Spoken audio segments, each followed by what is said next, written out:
Jeff means a lot of things to a lot of people here in Canada and locally in the city.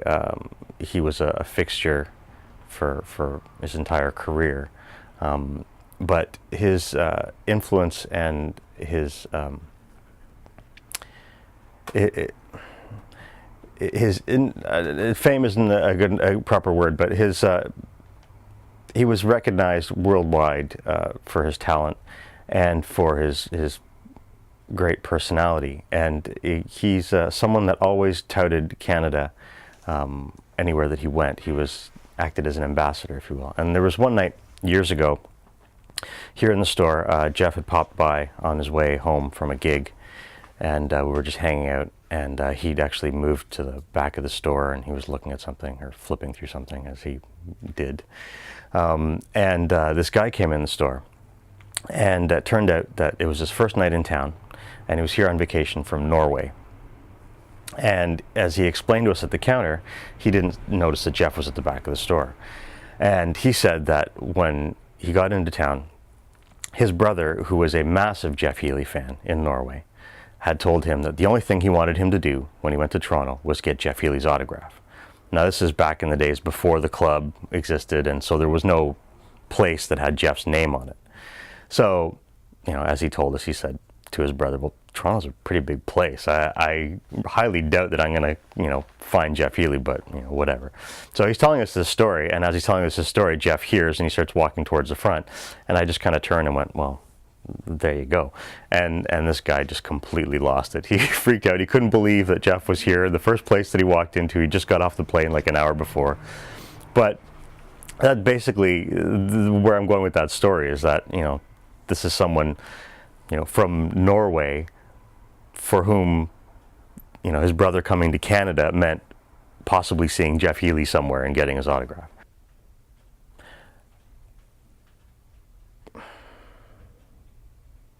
Another thing with Jeff that made him not necessarily unique, but special amongst people of his level of talent was his lack of ego and his generosity on stage.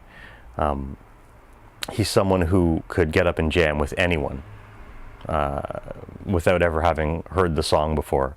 Within seconds, he could figure out where he was and add something. But he didn't do it for himself. He wasn't on stage trying to get a spotlight.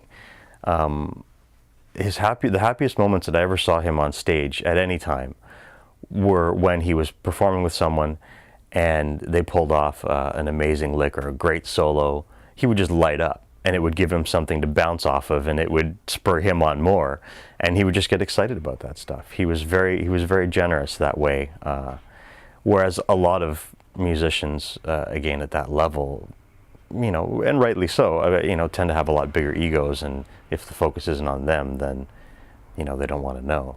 But and as a result, Jeff knew everybody.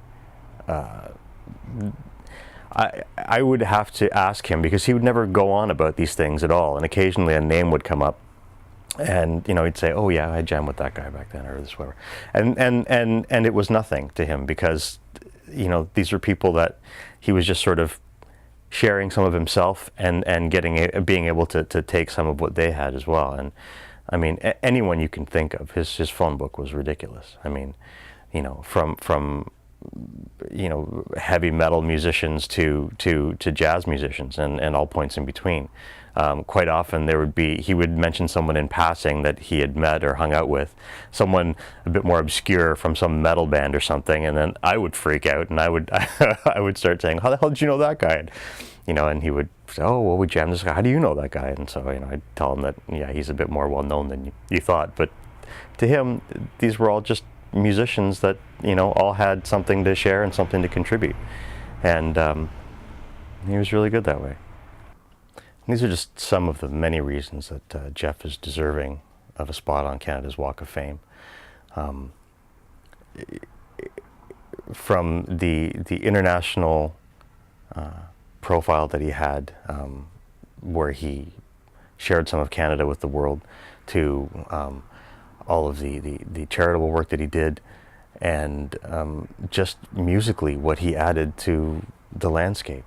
He was unique, and I mean, geez, if you have a television set, then at some point in your life you've seen the movie Roadhouse, and Jeff entered a lot of hearts and a lot of homes in a lot of places, and it's time that we honor him here for his place in the world. So get out there and vote for Jeff Healey for Canada's Walk of Fame.